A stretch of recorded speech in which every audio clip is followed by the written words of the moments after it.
120 വർഷം മുൻപ് നമ്മുടെ പിതാക്കന്മാർ കർത്താവിൽ ആഗ്രഹിച്ച ഈ സുവിശേഷ പ്രവർത്തനം, ഈ ക്രിസ്ത്യൻ മിനിസ്ട്രി എത്ര അനുഗ്രഹമായി ദൈവം പുലർത്തി ഈ സഭയെ വളർത്തി നിലനിർത്തി ശക്തീകരിച്ചു. 1901 മാർത്തോമാ സഭയ്ക്ക് 71 പള്ളികളെ ഉണ്ടായിരുന്നുള്ളൂ. 1904 പാലക്കുന്നത്തെ തോമസ് അഥാനാസിയോസ് മെത്രാപ്പോലിത്ത തിരുമനസ്സുകൊണ്ട് കാലം ചെയ്തു. ഈ സഭയ്ക്ക് ഒരു മെത്രാപ്പോലിത്ത ഇല്ലാതിരുന്നൊരു കാലം, ദുഃഖത്തിൻ്റെ കാലം, എല്ലാവരും നിന്ദിക്കുന്നൊരു കാലം, വളർച്ച മുരടിച്ചു പോയി എന്ന ആളുകൾ ഘോഷിച്ചിരുന്നൊരു കാലം. അവിടെയാണ് മാർത്തോമാ സൺഡേ സ്കൂൾ സമാജം ആരംഭിക്കുന്നത്.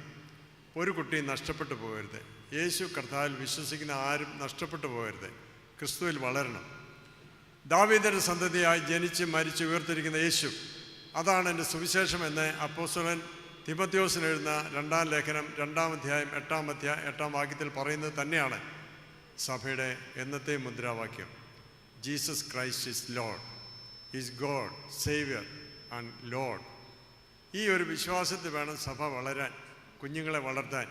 നിങ്ങളെ അതാണ് സഭ പരമേൽപ്പിച്ചിരിക്കുന്നത്. ഈ സഭയുടെ ഭാവിയും പ്രത്യാശയും നിങ്ങളാണ്. നിങ്ങളെങ്ങനെ ഇരിക്കുന്നു അങ്ങനെ ഇരിക്കും ഈ സഭ, നിങ്ങളെങ്ങനെ പഠിപ്പിക്കുന്നു അങ്ങനെ ഇരിക്കും കുട്ടികൾ. നല്ല ഉത്കർഷയുള്ളവരായി അവരെ വളർത്തണം.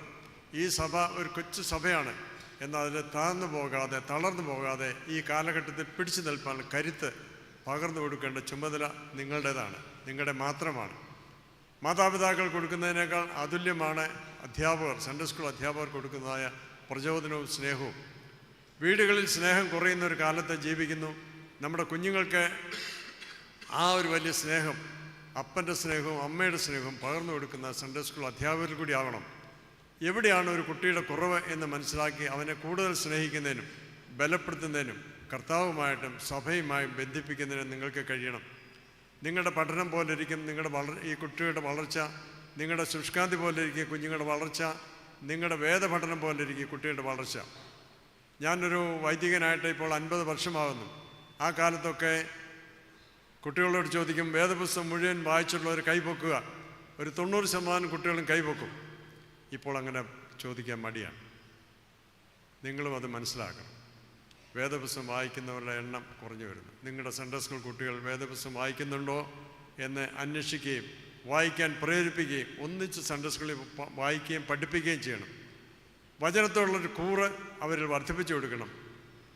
തിരുവചനം എൻ്റെ അണ്ണാക്കിന് എത്ര മധുരം, അതവർക്ക് പാഠമാക്കി കൊടുക്കണം. അതായിരിക്കണം നിങ്ങളുടെ പ്രധാന ചിന്താവിഷയം. വചനവുമാണ് ബന്ധത്തിൽ കുട്ടികളെ ബന്ധിപ്പിക്കണം, ഉറപ്പിക്കണം. 120 വർഷം മുമ്പ് സഭയുടെ ചരിത്രം എന്തായിരുന്നു, സഭ എന്തായിരുന്നു, അവരെ പഠിപ്പിക്കണം. നിങ്ങൾ പഠിക്കണം എങ്ങനെ ഈ സഭ, ഈ കൊച്ചു സഭ നിലനിന്നു, വളർന്നു, ദൈവപരിപാലനത്തിൽ വളർന്നു നിലനിന്നു. ഇന്ന് ലോകമെമ്പാടും സഭ ഗൂഗിൾ ചെയ്ത് നോക്കുമ്പോൾ നിങ്ങളുടെ മക്കൾ എവിടെ പോയിരുന്നാലും അവർക്കൊരു മാർത്തോമ പള്ളി കണ്ടുപിടിക്കാൻ പ്രയാസമുണ്ടാവത്തില്ല. മാർത്തോമ മാത്രമല്ല, സഭകളെ മുഴുവൻ പഠിപ്പിക്കണം. ക്രിസ്തു മാർഗത്തെക്കുറിച്ച് പഠിപ്പിക്കണം, സഭയുടെ ഐക്യത്തെക്കുറിച്ച് പഠിപ്പിക്കണം, മറ്റ് സമൂഹങ്ങളെക്കുറിച്ച് പഠിപ്പിക്കണം, ദൈവത്തിൻ്റെ സൃഷ്ടിയെക്കുറിച്ച് പഠിപ്പിക്കണം. നാം ഒന്നിച്ച് വളരാൻ വേണ്ടി ഒരു 8 വല പോലെയാണ് നാം എല്ലാവരും. നീ ഇല്ലാതെ ഞാനില്ല, ഞാനില്ലാതെ നീ ഇല്ല എന്നൊരു ബന്ധത്തിൽ അന്യോന്യം വളരാൻ പഠിപ്പിക്കണം. രാജ്യസ്നേഹമുള്ള മക്കളായി വളരണം. നല്ല അനുഗ്രഹീതമായ സന്തതികളായി അവരെ വളർത്തണം. ഒരു കുട്ടി പോലും നഷ്ടപ്പെട്ടു പോകരുത്. ഈ കാലഘട്ടത്തിലെല്ലാം യൗവനക്കാരായ മക്കളെക്കുറിച്ച് പരിതപിക്കുന്ന ഒരു കാലമാണ്. സ്നേഹം കുറവുകൊണ്ടാണ്, ബന്ധങ്ങൾ കുറയുന്നതുകൊണ്ടാണ് കുട്ടികൾ അന്യരായി പോകുന്നത്. എല്ലാവരും ചേർത്ത് പിടിക്കണം. അധ്യാപകരായ നിങ്ങൾക്ക് മാത്രമാണ് അതിന് കഴിയുന്നത്. നിങ്ങളുടെ ജോലി വളരെ വിലയുള്ളതാണ്. കഴിഞ്ഞ 10 വർഷം മുമ്പുള്ളതല്ല, 20 വർഷത്തിന് മുമ്പുള്ളതല്ല, ഈ കാളുകളിൽ നിങ്ങളുടെ ജോലി വളരെ ഇരട്ടിയാക്കണം. അപ്പോൾ ഒരു കുട്ടി പോലും, സൺഡേ സ്കൂൾ കുട്ടി നഷ്ടപ്പെട്ടു പോകരുത്. നമ്മുടെ കുട്ടികളെല്ലാം ആരാധനയെ പങ്കെടുത്തിരിക്കണം. സൺഡേ സ്കൂൾ കഴിഞ്ഞ് ആരാധന വിട്ടുപോകുന്ന കുട്ടികളുണ്ടെങ്കിൽ നിഷ്കർഷിക്കണം. ആരാധന സൺഡേ സ്കൂളിൻ്റെ ഒരു ഭാഗമാണ്. ആരാധനയിൽ കൂടെ മാത്രമാണ് ഒരു സഭയെ, ദൈവത്തെ, സുവിശേഷത്തെ പൂർണ്ണമായി മനസ്സിലാക്കാൻ കഴിയുന്നത്. എല്ലാ കുട്ടികളും ഉണ്ടാകണം. നമ്മുടെ സൺഡേ സ്കൂളിലെല്ലാം ബാലസമാജങ്ങളുണ്ടാവണം. എന്തെല്ലാം കഴിവുള്ള കുട്ടികളാണ്. ഒന്നും നഷ്ടപ്പെട്ടു പോകരുത്. ഒരു കഴിവും നഷ്ടപ്പെടുത്തി കളഞ്ഞുകൂടാ. എല്ലാ സൺഡേ സ്കൂളുകളിലും ബാലസമാജം ഉണ്ടായിരിക്കണം. എല്ലാ സൺഡേ സ്കൂളിലും ഭദ്രാസങ്ങൾ ചേർന്ന് ബാലകലോത്സവങ്ങൾ ഉണ്ടാവണം.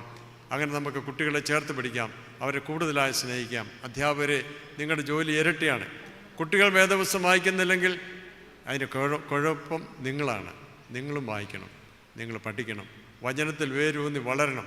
അപ്പോൾ നമുക്ക് ഈ അനുഗ്രഹീതമായ സുവിശേഷ വേല നിങ്ങളുടെ ഉള്ളിൽ ഇടയിൽ നിവർത്തിക്കാൻ തക്കവണ്ണം ദൈവം നിങ്ങൾക്ക് ശക്തി തരും. നിങ്ങളും ആത്മാർത്ഥതയുള്ളവരാണ്. ധാരാളം സമയമാണ് നിങ്ങൾ സൺഡേ സ്കൂളിന് വേണ്ടി ചെലവഴിക്കുന്നത്.